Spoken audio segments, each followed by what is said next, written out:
Holy shit, well, that was a day, my friends. My God. Journey together. I woke up at 6:30 in the morning and I took a shower, got out of the house by 7, grabbed a coffee, and then I went to go find a store to grab any product because no stores in my city were doing any pre-orders whatsoever. They just were not committing to that because they had no idea how much they're getting from distributors. The first place that I went to, there was no lineup at all, even though it was a few hours until the store opened. I thought there would have been a lineup.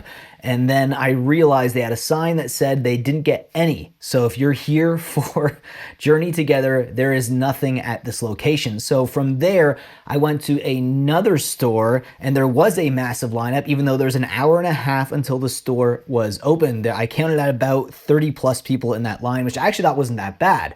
So I get in a line here in Canada. It was snowing a little bit today, so it was pretty cold. It was like almost 0 degrees, so people were freezing in line, legitimately. The person in front of me actually had sandals on with socks, so his feet must have been freezing because mine were, and I had boots on, and I was still like freezing. My feet were so cold. So here we are, not knowing whether or not they're gonna have enough product to actually be allocated to everyone in the line because, again, I got there an hour and a half early, so there was going to be more people coming in behind me.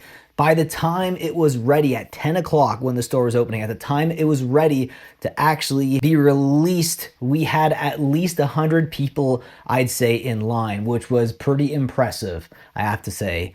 100 people for Journey Together. Just imagine how insane Destined Rivals is going to be. If you guys think this is bad, holy crap, come back in a few months.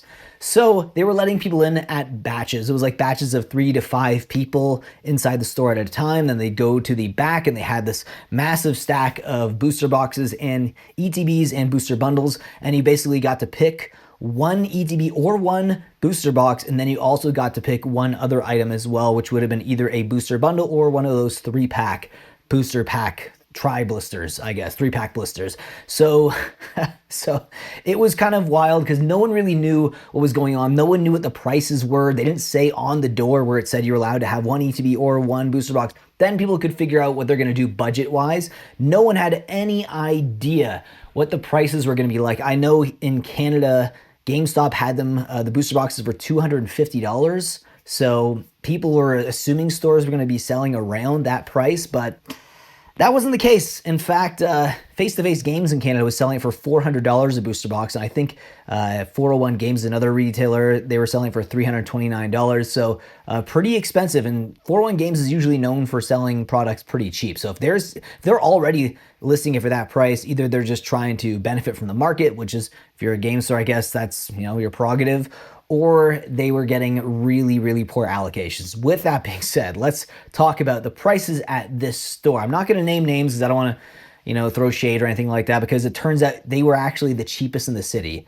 which is kind of crazy. I thought they'd be cheaper than what I paid. So finally, when it was time for me to actually get inside the store, I saw the massive selection of booster boxes and elite trainer boxes, and I opted for the booster box and a bundle as well instead of the elite trainer box, because usually those end up getting eventually maybe restocked again at a Walmart or something like that. So I felt like booster boxes might be my only shot at getting a booster box. So I grabbed the booster box of this set and I looked at the price, $300 Canadian. So that'd be about $210 US. So that's around market price right now for that booster box.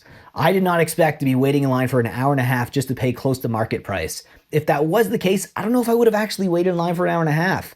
I was cold. I was really cold. My toes were freezing. I might have actually preferred to spend the extra like 20, 30 bucks just to get shipped directly to my door. But hey, I digress. This was not about scalpers. This was just about getting one box. No one was trying to scalp here, which is great. You were there for your one booster box or one ETB, and then you get that one small selected product as well on the side. So it was kind of crazy because before I left, I heard that there was rumblings that there might be a release on the Pokémon Center website, a restock of Journey Together, which makes sense as the release day. If you're the Pokemon company, it'd be like, it'd be nice to actually put some product of the set that's being released on release day. Turns out they didn't, so that really sucked because that would have helped, or at least got some of the lines to shrink a bit if they realized, hey, I can buy it right now. Here it is, it's restocked.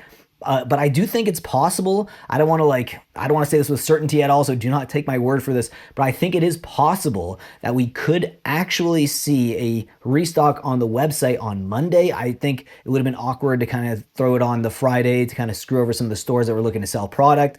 But I think Monday, it's quite possible to actually maybe see a restock on the Pokemon Center website, but I don't know. It's wishful thinking at this point, because at that point I'd be getting it for 210 Canadian, which is like the market rate. I mean, not the market rate, that's the MSRP on the Pokemon Center website. So that'd be awesome if I could get it for that price, but I just don't think that's going to be the case. Anyways, guys, I hope you enjoyed this video. Just a bit of a rant. I wanted to talk about what I went through personally on the Journey Together release day. Let me know how you handled it. Were you able to get any product? Did you actually not even have to leave the house because you got some orders in from the Pokemon Center website, which would be awesome if that was the case for you guys. Unfortunately for me, I had to go out there like a scrub and wait in line for an hour and a half to pay close to MSRP on 2 products. That was my day. Anyways, hope you enjoyed, and I'll see you in the next one. Take care.